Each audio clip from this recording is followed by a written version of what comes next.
Je m'appelle Martin Ferry, je suis gérant de la SCEA Ferme de Resson, située à Mont-Saint-Martin, dans le Tardenois, exploitant en polyculture élevage.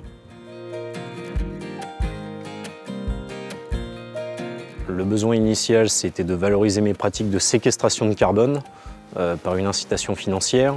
qui se traduit par une prime à l'hectare.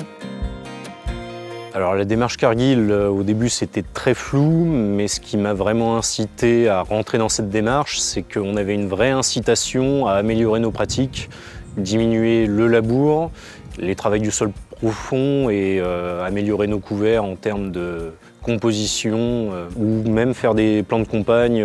pour les implantations de colza dans notre cas.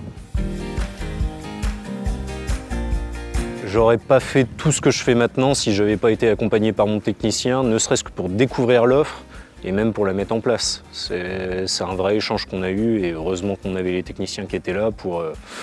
nous mettre le pied à l'étrier. Et aujourd'hui, on se retrouve à mettre en place des objectifs qui sont parfaitement réalisables et personnalisés. Les outils de décision, on utilise essentiellement FarmStar pour tout ce qui va être fertilisation azotée, Epicless pour la fumure de fond et Xarvio Ilseafield ou Field Manager en fonction des années pour gérer tout ce qui est pression fongicide.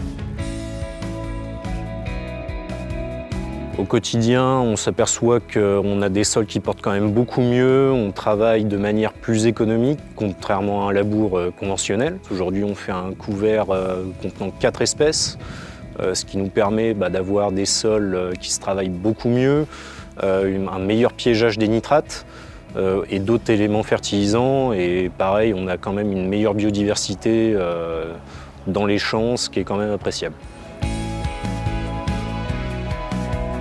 Si c'est quelqu'un qui a des pratiques très conventionnelles, il n'y a pas énormément de temps à passer, il y a un premier état des lieux à faire qui pour le coup peut prendre un petit peu de temps, mais après ça se résume à 2 heures par an et à la fin de la période d'engagement, une prime qui peut aller pour ma part de 55 à 80 € de l'hectare, ce qui, vu les temps qui courent, c'est pas négligeable.